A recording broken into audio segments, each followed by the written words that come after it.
guys, it's Lindsay and welcome to 2025 on my YouTube channel. Have not quite ripped off the band-aid on getting back onto YouTube this year, so I thought today we would have a very nice, lengthy chat about how my notebooks are going 1 month into 2025, which is just absolutely wild that we only have 11 more months to go of a new year, but I think January has been a good little trial month for me. It was sort of the calm before the storm that is my travel schedule for February and March for work. And I've really settled into my planners and made a last minute switch, but I'm feeling really confident about my journal for 2025. So let's do a bit of an update. All right, so if you are just joining in, you may not know that I like to run multiple planners that essentially do the same thing. I'm a one planner person from the aspect of I want to be able to grab one, go for a long time, and not need to depend on the other notebook to keep me organized. So I don't do really well with like an everyday carry, like a purse planner, and then a big at-home planner that holds additional information. That doesn't typically work for my brain. I always find that every time I try that, I just end up wanting to be in the more portable planner. But I do like to engage with planning as kind of a creative outlet. That's how I balance it being both a productivity tool and a hobby.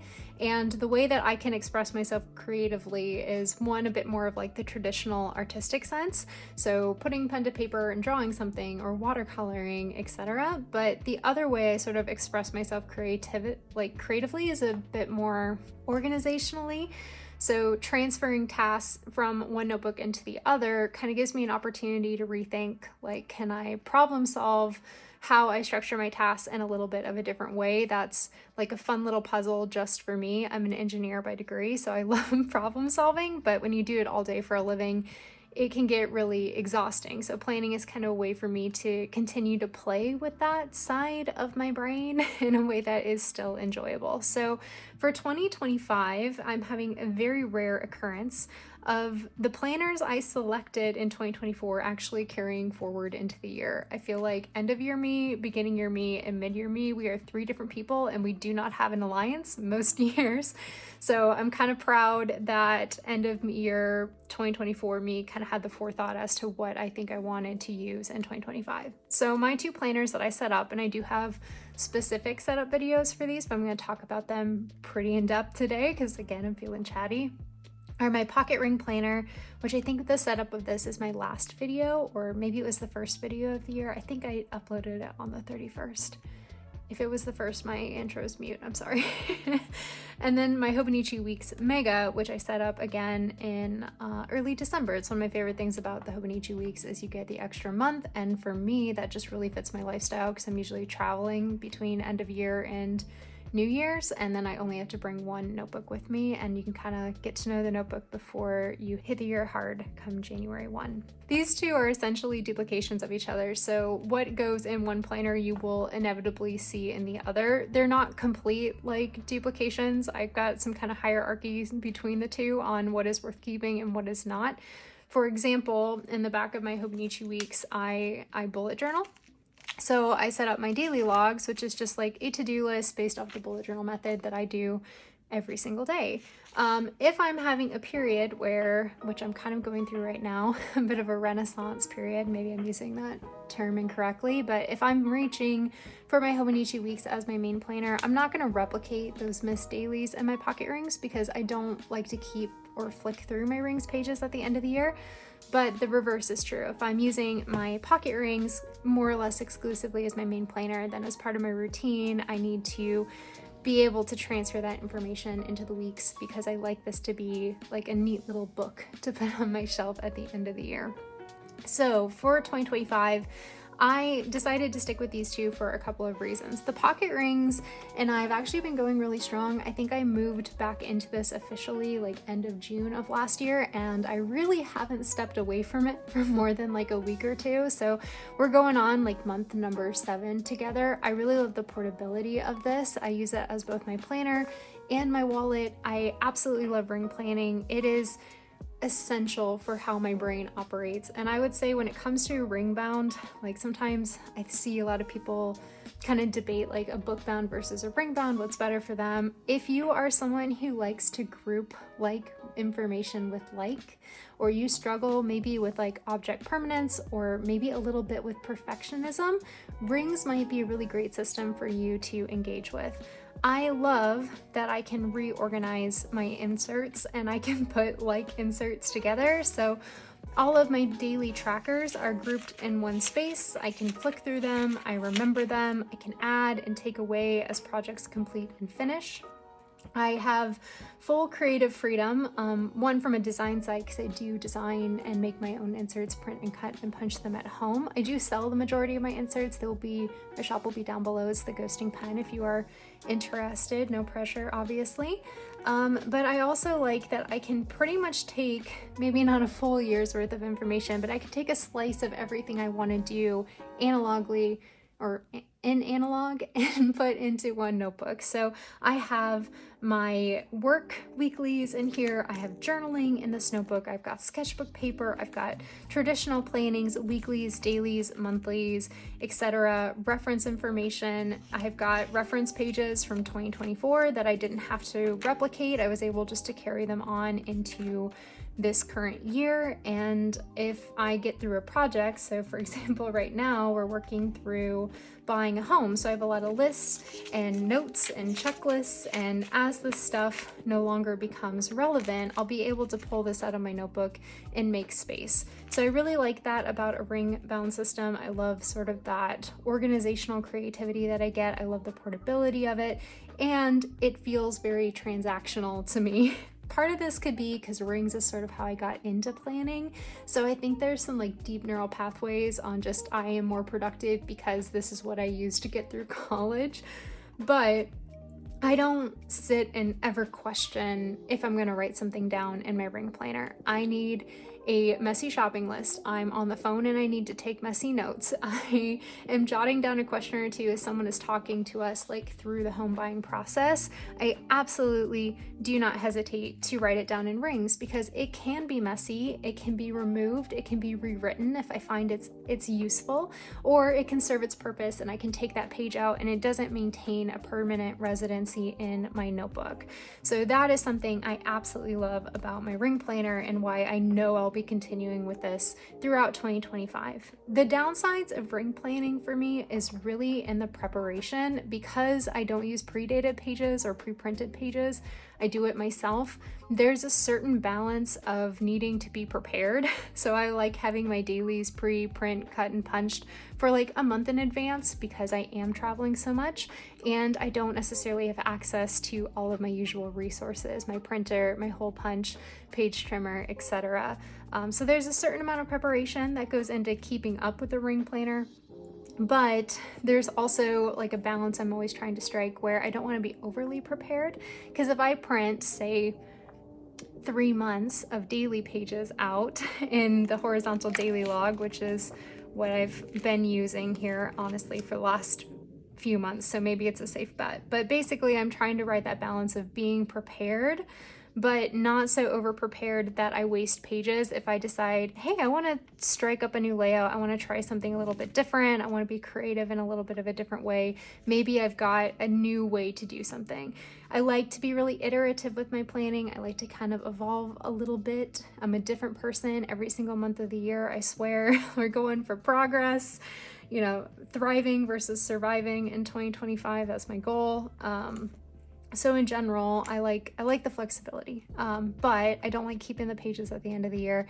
And it does take a little bit more of like a mental load to be prepared because I print, cut, and punch my own inserts. There's like a certain amount of access to resources that I have to keep in mind when I'm traveling a lot this year. So that's kind of where the Hobonichi Weeks comes into play. So I have a decent tenure with the Hobonichi Weeks. I have been journaling in them, I think since 2017, but 2021 was the year I actually tried planning in a Hobonichi Weeks and it changed my life. I pretty much learned that the horizontal weekly is actually superior for how my brain operates. And prior to that, I've been really married to this idea of a vertical weekly. So once I moved into the Hobonichi Weeks Mega in 2021, not only did I learn that I like the horizontal weekly, but I actually really started doing a daily log, which is something I picked up from Writer Carol's bullet journal method. If there are two things, and like I am not an authority on this, I've never read his book, just watched his YouTube videos for many years. But the two things that I have really taken from the bullet journal method is having a key and the ability to rapid log. So being able to just like glance through a list and understanding based on a bullet, like what it is that I am looking at. Like, how do I categorize that information? Is that an event, an appointment, a task, a note, a thought, a special event, that type of thing. So having a really consistent key can help me work through things quickly. But the main takeaway is actually a daily log and writing down your to-do list, kind of doing the mental download on a daily basis. And at the end of each day, doing a quick evaluation. Is this task worth carrying forward? Is this important to me in my life? Or is this just kind of a waste of time? Can I completely take it off of my list? Or delegate it forward or backwards and things like that. So sort of that daily migration process I have found to be very impactful for me. So I always say that I kind of hybrid bullet journal because I've picked up on those two things and they're a huge core of my system regardless of form factor. So I'm doing the same things in my ring bound systems that I do in my bound book systems. It's just, you know, some things are nice where the Hobonichi Weeks is kind of like a hybrid because there's some pre-dated pages that I get to take advantage of that I don't have to draw every time or things like that. So anyway, that was a tangent.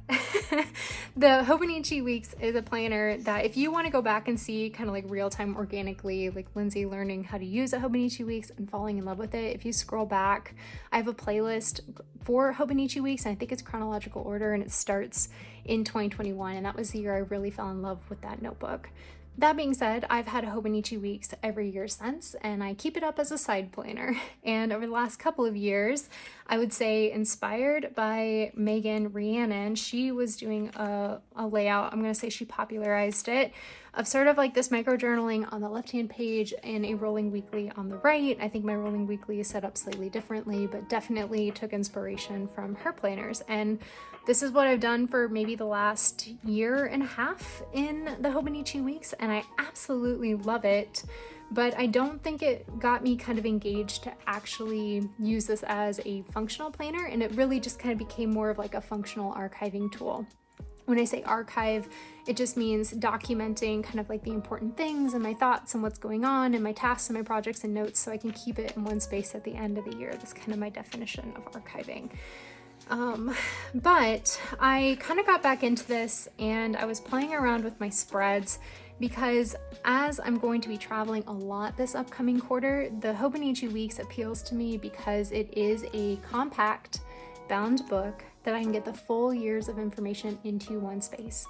And it fits in most of my bags, it's extremely travel friendly, and I don't need access to a lot of resources to set it up. Now it does take more time for me actually to set up a Hobonichi Weeks than it does to print, cut, and punch inserts, but I don't have to wait until I'm home and I have access to my printer, page trimmer, etc.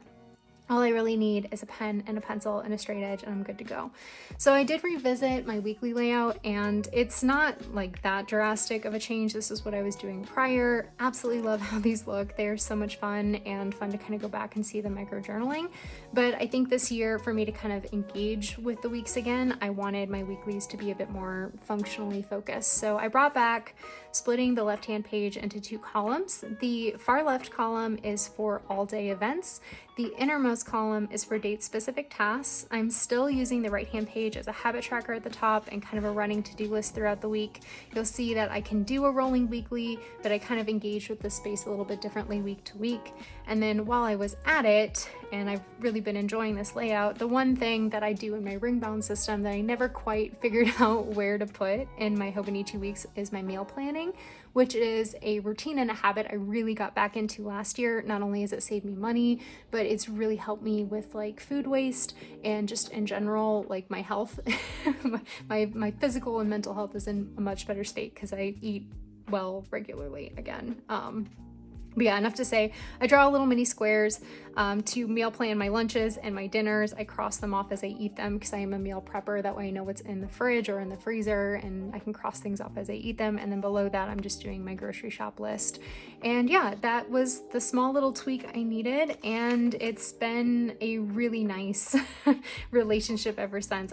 I've been reaching for this more as like my active planner than I have in years, which is nice. I'd still say between the two, I prefer my pocket rings, but anticipating the amount of travel coming up for me in the next 12 weeks, I'm glad I'm kind of clicking with this notebook again, because that's kind of what I needed. So moving forward, I kind of do little skinnier boxes for the meal planning, and I'm using the space just depending on what I needed. So this week it was a home buying search to-do list specific. We're in the process of buying a home.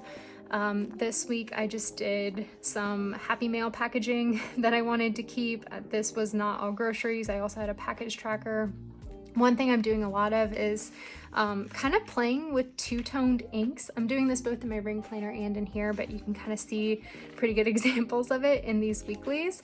So the difference between like the red ink and the black ink is the black ink is the functional planning. Like these are the events, these are my to-dos for the day, all day events. If it is in red, it's almost like an annotation. So it could be just like additional notes for that particular event or task, but often it's like anecdotal thoughts or memories. Like we went and saw Red Bull did like a urban snowboarding event where we live, and so we went and saw it, and I just like made a couple notes about it and like what we thought overall, so kind of like a memory keeping thing.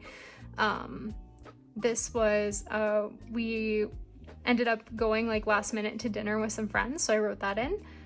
Let's see, this first catch up with my friend, just making a note, like this is the actual first time we called, because sometimes I'll call someone but they don't answer and I still give myself the check off. So I wanted to note that this is the first time we really connected this month. And yeah, this is my current week as we are filming. Mark out travel with that red line as well, so that I can kind of see it pretty clearly, and I just fill things in kind of day by day as we go. If you're kind of curious, like with the daily log, for me, my weeklies really feel more like a dashboard. This is a space for me to sort of land tasks so that they are in an organized fashion, that when I go to set up my daily log for the upcoming day, I typically do it before I go to bed. It's like the last thing I do, so that when I wake up in the morning, I don't have to make any decisions. I just go. So when I set up my daily for the day, I do like a little bit of a mental inventory, a download, a brain dump, if you will, like what is on my list that I need to do. And then I flick back to my weekly. I say, okay, what are my big to-dos for the day, or events for the day, big to-dos, and then anything else from this weekly spread that I think I could accomplish, and I'll write those things down. And then throughout the day, if I'm like, oh, I really need to do this task tomorrow or Friday or an upcoming date in the future, I will come back and I can drop that directly under a date specific task or under my running to-do list for the week, and then it's like saved almost on that landing space until I'm ready to do my dailies. If you have not seen my Hobonichi Weeks setup, I can link that video for you, but I do bullet journal in the notes pages, as I mentioned. So I've got like my habit trackers, and I'm pretty much using all the same things that I set up in December. So just kind of running to-do lists. These are a lot of collections, but I've been planning this way for over 10 years now. It feels like, I think 2013 was my first Filofax, if I remember right. So the lists I use, for me, I have proven to myself that I use year over year. So don't set up a list just because you see somebody on YouTube do it. Like, think about how you would actively do it, or set up a list, try it, and if it doesn't work for you, abandon it. Like, if you're not getting value out of it, don't take the time to fill it out. So that's my advice there. I did make, if you did see that video, sort of a subtle change to the spread. I call this the yearly log, annual log, I don't know what to call it. But because I move in early, as I mentioned, what I was trying to do is split this into 2 columns and track my cycle and then my daily kind of movement workout. I do try to move my body every day. It's not like in a high intensity way. It's like mental health walk, listening to a podcast kind of way, getting outside, getting the sun on my skin, moving my body, because I have an extremely sedentary job otherwise as somebody who works remote. So yeah, I do try and move my body every day, but it's just an hour-long walk. It's nothing crazy. But yeah, what I found at the end of December is that this is really hard for my brain to kind of decipher. And in a way they are related. Like if I'm on my cycle, maybe I'm less likely to move my body, but that's not really what I was trying to get at the point of. So I shifted gears in January and I just reverted back to using this purely as my workout tracker. So I just write in what the main workout is I did for the day. And as you can tell, it's a lot of walking and hiking. And then I added in another washi tape habit tracker. This is the annual monthly insert from my shop. So I just track different symbols to log my cycle. And then on the back of that, I'm doing like my overall low buy tracking. I am on a stationary low buy for 2025. And then I still have this fold out that was inspired by an insert from Peanuts Planner Co. So I'll put her insert in the description box for you if you want to check that out. But this is how I track essentially my eating hygiene, like whether I'm eating well, you know, at maintenance, eating out, did I have alcohol, that type of thing. And I just use some washi stickers to indicate that from Stalogy. They're the 5mm dots, I think. Yeah. One thing, I guess while we're here, I will probably get asked about this. These are the Midori index clips. They are metal tabs. They are removable. They can chew up the edge of your pages, but I've been using the same set for like literally 6 years, and yeah, wild. 6 years? Yeah, I got them in 2021. Not 6 years. Lindsay, you can do math. 4. Using the same set for 4 years, and it's great. So yeah, that's my look at the Hobonichi Weeks. I'd say we're in a bit of a renaissance period, meaning like I'm actually planning in it versus just kind of using it as a side piece. And just to kind of reiterate, these two are duplications of each other. I just reach for whatever it is that feels more correct at the time, and keeping them in sync is something that I totally recognize is not the most efficient way to plan. When push comes to shove, like if I'm way too busy, one always goes to the side. Like I'm not going to sacrifice functionality just for like keeping things in sync. But I do find that writing things down more than once, one, I'm just like more likely to remember my appointments because I've written it down at least twice. And two, it is a way for me to engage with planning as a hobby, exit screen time, like not be looking at my screen constantly, and just sort of like get to play with the things I like. Pen, paper, stationery. So for me, it's pretty meditative and I definitely enjoy it. Okay, coffee break. Real quick, I did like that layout so much that I am carrying on the exact same weekly in my pocket rings. I just wanted to mention that because finding that this layout really clicked for my brain after that small adjustment, I was like, well, why would I not do that in all of my planners? So I did make, if you're a ring bound person, this weekly, and it should be up in the shop when this goes up. So I'll have that link down below for you if you would like to check out. I think I called it Lindsay's Weekly January 2025 because I'm sure this will evolve throughout the year and maybe we'll have some updated versions. Okay, so journaling. This was definitely probably the messiest part of January. More coffee required for this conversation. Yeah, January, we didn't hit it off as well. My thought process going into 2025 was actually that I wanted to use the A5 Common Planner. And the reason I selected that is I had a couple months in 2024 where I was traveling like 3 out of 4 weeks out of the month. It was October and November. And during that time, I was in the Hobonichi Cousin and my pocket rings, and between the travel, sort of balancing the social aspect. When you travel for work, it's sort of like, it's a unique, social situation. Like you're kind of with the same like 10 to 20 people living out of a hotel, so you end up having great opportunities to like really get to know people because you're not there with your family in the evening. So we go out for dinner, we go out for drinks, sometimes you stay up really late, you can really make some interesting connections. And sometimes it is like I stay up way too late, I have way too many drinks for a Wednesday night, and then I have hell to pay on a Thursday. So finding a balance there was something that I don't think I quite had. I was really leaning on the like social aspect of it in those months. It was kind of my first time back to traveling, so that was overwhelming in itself. And then also when I was in the Hobonichi Cousin last year, if you're just joining in, you may not be aware of the lore of the great backfill of 2024. And that is that I didn't elect to get a Hobonichi Cousin. Last year was my 6th Hobonichi Cousin, so we have a very long tenure. It's actually how I started my YouTube channel, was my 2019 Hobonichi Cousin.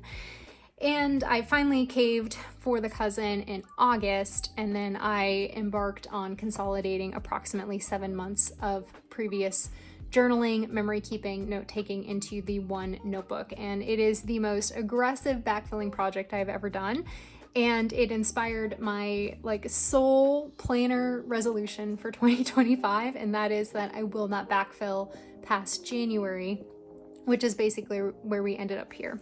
So circling back, connecting all the dots. My thought after this experience in 2024 is that I don't think I could keep up with the Hobonichi cousin. I need something that is a little bit less intense than a dated page per day. So the thought process was I would do the A5 Common Planner, commit to filling out weekly spreads, and then just journal in the grid pages as and when I felt like it. Turns out a couple things in January happened. One, I find blank grid pages extremely intimidating from a journaling perspective compared to a dated daily page. I don't know why, but I did find that kind of intimidating. Second of all, things are really crazy right now in the world, especially in the United States.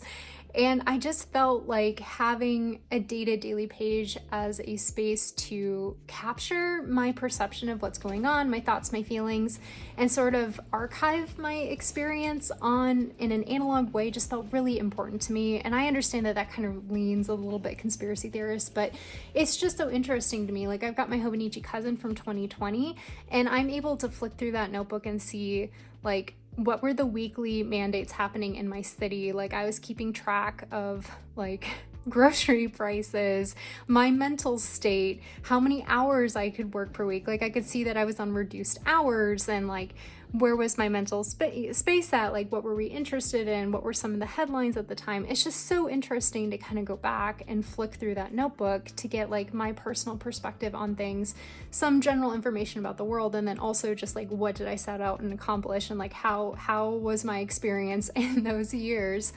And I think I have such an ingrained daily journal practice. I've been daily journaling in a Hobonichi cousin since February 14th, 2019. And to not sit down at the end of the day and put pen to paper and sort of the context of the day, it was I didn't know what to do with my routine.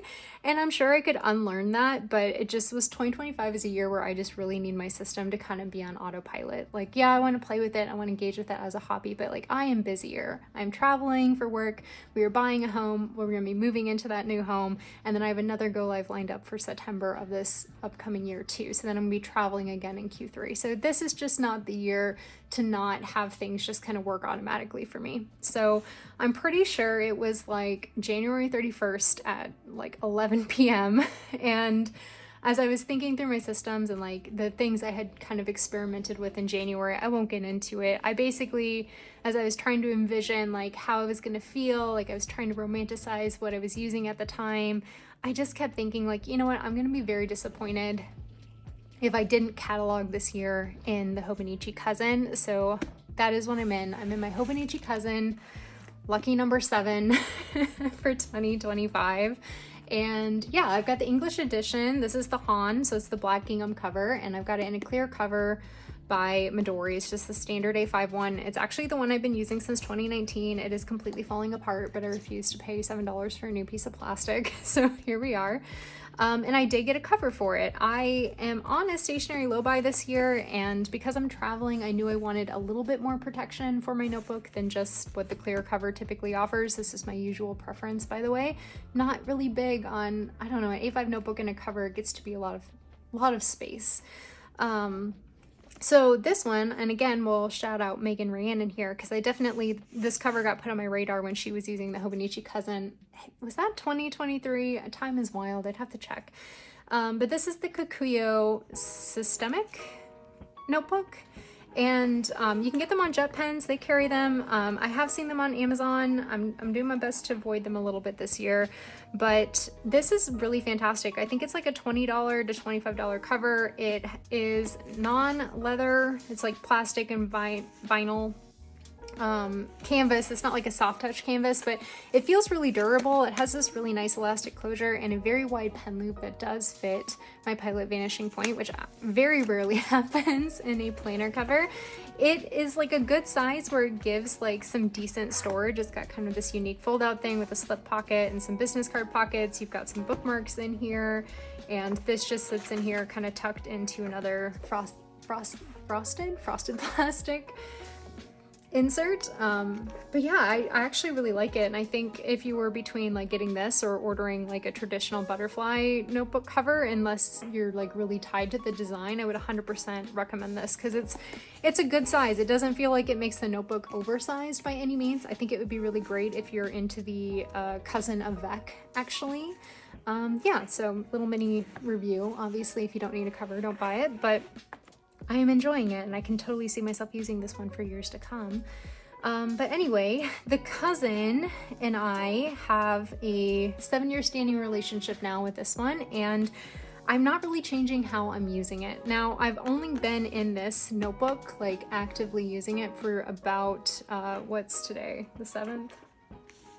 6 days I've been in this notebook, so I haven't finished like backfilling things, but I really wanted to kind of drop the hammer on myself and say by the end of January you need to be in one thing, and so that one thing and what I'm committing to, I guess publicly, is that I will be in the Hobonichi cousin as my single archive and memory keeper for 2025. And I get goosebumps saying it because I don't do long-term commitments around here when it comes to notebooks, but I learned my lesson last year, no more. So I'm slowly working on catching up January, but that's so much more manageable than 7 months of dailies, which is what I did last year. So if you've not seen how I use the Hobonichi cousin, there are a few videos if you're willing to kind of go back and see, but I do consider this to be my archive. And what that really means is that as I allow myself to planner hop between my pocket rings and a Hobonichi Weeks, and sometimes like a traveler's notebook comes in between, I don't want to have to feel obligated to keep those things. I want one nice notebook to put on my shelf at the end of the year that documents important notes that I took, functional information, like when did we pay bills, what did I endeavor, what were my habits looking like, what did the finances look like, along with memory keeping. So fun photos that we took, ephemera that I collect, and just my thoughts on like what I was interested in throughout the year in one space that I can put on my shelf and find information again in. And that is what the cousin continues to provide for me.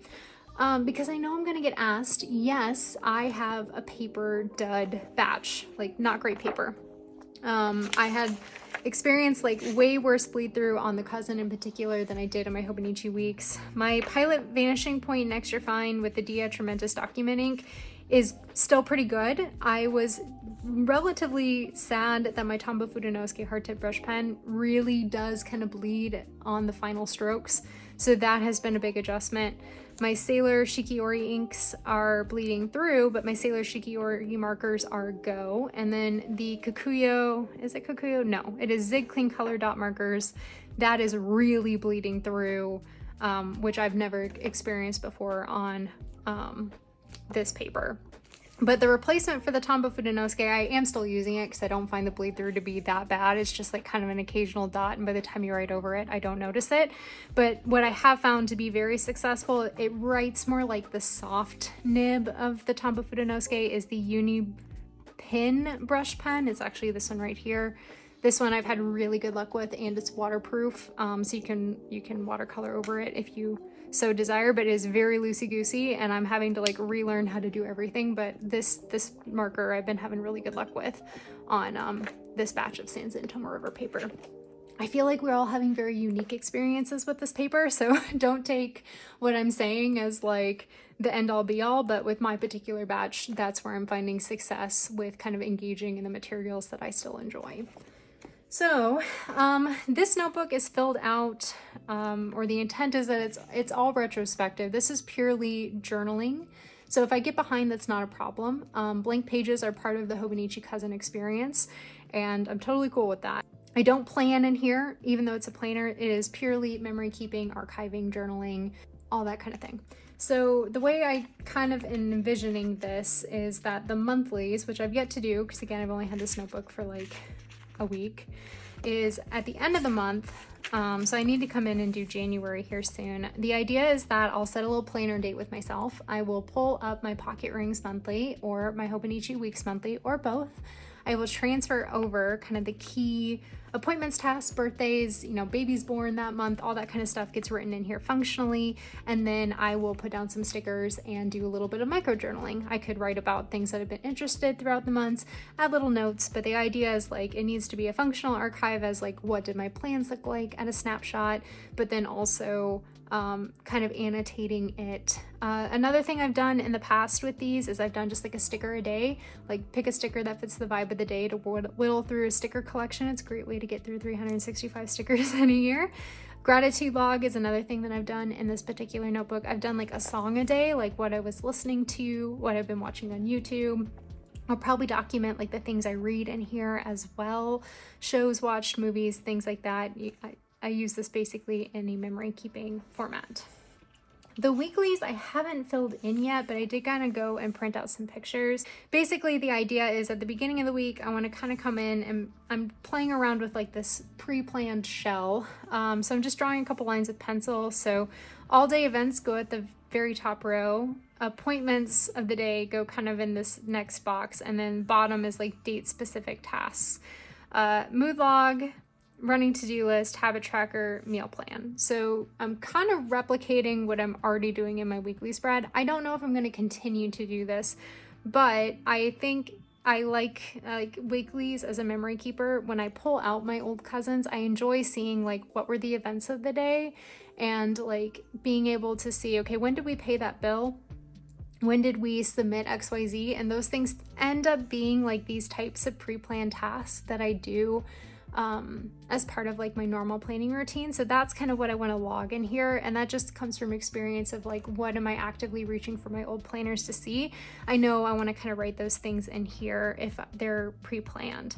But then once this is in here, then I won't come back until the end of the week.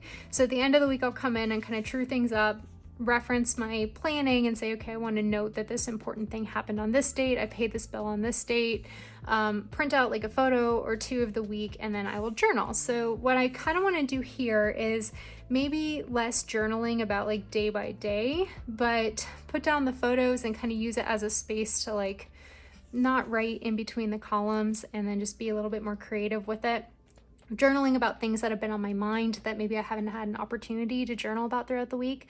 Like oftentimes, like right now, I'm kind of in a phase where I'm listening to a lot of like planetary science documentaries and interviews. I'm in like a space little theme right now. So I want to be able to like note down those podcasts and some of the things that I learned or things of interest or like why I'm enjoying that type of content and journal about it, which I may or may not have done on a daily page. I could also do it as like pure memory keeping. Like I printed out some photos just to kind of prep for this because I want to update the weeklies of January. So like we had a friend visit, so I might take this whole space just to journal about that little mini weekend trip. This week I know like we went to that snowboarding thing like I mentioned, but this is the week that we kind of interviewed multiple realtors, and I want to write about like what went into our decision-making process for selecting the realtors, because that did not end up on any of my daily pages from this week. So that is something that I know I want to do in this weekly spread. So that's kind of the idea for the weeklies. It is both functional archive because it's interesting for me to go back and see like what were my habits last year that I was focused on, what types of things was I eating, what were my events, what were my big tasks, like what were my projects. So some of this gets replicated from like more of a memory keeping archivist point of view, but then I want to use these from like additional journaling space for whatever it is on my mind. So then we move into the dailies, and this is where like the routines of the past very clearly kind of pick up. Not making any drastic changes from years prior to this year. What I do is I'll look at my daily at the end of the day and I transfer over completed tasks. So I don't write like everything. It's just like the completed tasks, all day events or big headlines of the day, and then whatever I feel like journaling about. So this could be about the day. I might have ephemera. It might just be like something of interest that I've been thinking about. It doesn't have to be like, here's what I did today. Like this, for example, is when I was experimenting with the Hobonichi Weeks. I also got the Onyx Storm book, so I put in the tags for that. This night I've been binge watching Kick the PJ's bingo run of Stardew Valley, so I just wrote about that because it's what I've been watching like on repeat. Don't want to talk about those days. My friend visiting, there's some information on here, like I wrote down, we went ice skating, so I wrote down like what my size is in figure skates versus hockey skates, because there's a nice little table, and I'll index that so that I can find it again. And yeah, this is kind of what it looks like. So timing wise, because I know I'm gonna get asked like how much time do you spend in your notebooks or whatever, this like doing a page per day, this is less than 20 minutes on average, especially if I have like ephemera taking up space or a photo that I'm going to print. It is on average 12 minutes for me to do this, so it's really not all that hard. If I'm going to sit there and kind of critically think about what I want to write about, then I can go anywhere from like 12 to 30 minutes if I'm like being slow. If I'm watching like YouTube at the same time, it's going to be closer to 30 minutes per page because I'm not zeroed in and focused, but put a little bit of music on and I usually can knock out a page relatively quickly. So it's good in that aspect. There's like some thumbnails of some homes that we've been looking at, but yeah, this is what I've really fallen in love with. And what I do with this information is then I index it in the front. So these yearly logs, I always want to use them as a habit tracker, and I always revert to just using them as an index. And it has not failed me. I would say when it comes to like bullet journaling, you're an indexer or you're not, but I index for next year me more than current year me. When I'm within a notebook, I usually have pretty good muscle memory as to like where a spread is. Like if I took the time to set something up, I have a vague idea of like what month that is and maybe the date and being able to find that. But at the end of the year, like I have 365 pages in this notebook that could have information and I need to find it quickly. So what I will do is after I fill out that page, I come back here and I do just like a couple word synopsis of either the thing I want to find again that I wrote down. So for example, I think I've got the ice skate sizing / Jordan visits, and then I do a little asterisk so I know that that is reference information I want to find again.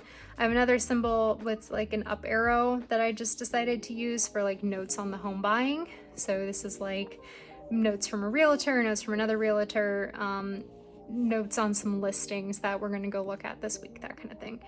So that's kind of how I do that. I come up with different symbols just as and when I have multiple things that I think I want to group together, like buying a home. I know it's going to be a huge project, so having all my home buying notes kind of reference the same way will make this really functional for me for years to come. And then if I just journal that day, like I wrote Stardew, Kick the PJ, and it's just journaling, no signifier, not a problem. And then I can kind of see like, okay, what was important for me to keep that day, and or what was on my mind, what was happening in January that I was journaling about. This top section I'm going to use to index my weekly. So I'm going to write in the week numbers, like week 1 through 5 for January, 6 through 10 for February, etc. And if I have anything on that weekly, like for example, I said this week I want to write about our experience of like selecting a realtor, then I will write week 5 realtor selection process thoughts, that type of thing. I don't anticipate having something to index every single week. Like I could just be rambling about notebooks or whatever, that's fine. But if I think I've got something I want to find again, then that is where I'm going to index it. That way all my indexing is in one place. And then I'm not sure on this, but I'm thinking about doing like books read per month underneath here, and then logging my date nights with my husband down here, or kind of like our monthly marriage highlight. I try and record that year over year. They're kind of fun to look back on, but haven't decided exactly what that will look like. So it's still in the sticky note phase. And pages in the back, I'm just using the 365 currently to check off like days I filled out in this notebook. I'm using the Zig Clean color dot. It is bleeding through terribly. But I like the satisfaction of it. So yeah, I'm just kind of dealing with the paper. And when I first got into the Hobonichi Cousin, I actually found the paper to be like crazy jarring. Little did I know how much I will miss that paper. So I really, like when I first got into the Hobonichi Cousin, I just gave up my gel pens and moved exclusively to the Uni Jetstream, which is a ballpoint pen. In 2021, I found that my ballpoint pen was skipping on that version of the paper, so that's when I got into fountain pen. So I'm like, right now my fountain pen is continuing to work, but at some point, I think for me personally, it's all personal decision, is like when it comes to the paper, I have to decide, is the notebook layout and experience, does that outweigh the love of using like maybe a particular stationery item? So if I find that the cousin is still the best tool for the job and it doesn't support my fountain pens moving forward, well, is the tool more important than using my favorite fountain pens? Will I return to a ballpoint pen? Hopefully not. Hopefully things continue to work. Right now, as long as I have like a marker, fine liner marker to do like doodling with and lettering, and my Pilot vanishing point with the atramentis document / archive ink is passable, then like I'm still pretty good with this. But in general, yeah, it's like something I'm starting to think about, because I feel like the whole paper issue isn't, and it's not necessarily Hobonichi's fault. Like I think there's only one machine that makes Sans and Tomoe River paper. Again, don't quote me, I'm just making an assumption. So if they make a bad batch, eventually it's going to trickle down to everyone and we all get bad batches. So we'll see. But yeah, basically it's passable for me, and the notebook and like the actual layouts and how I use it and index it and like the overall space of it felt more important than being able to use like my favorite fountain pen inks. So I just landed with kind of sticking with the cousin, because I need more of the function this year than the form. So yeah, that was a extremely long chatty update, probably overshared a lot. Not sure when you will hear from me next, because I am about to start a travel stint, but that is what I'm using thus far in 2025, and I hope to see you soon with the exact same notebooks. If you guys have any questions, drop them down below. I'll do my best to reply to you guys. And yeah, I hope your February is great, and I will talk to you soon.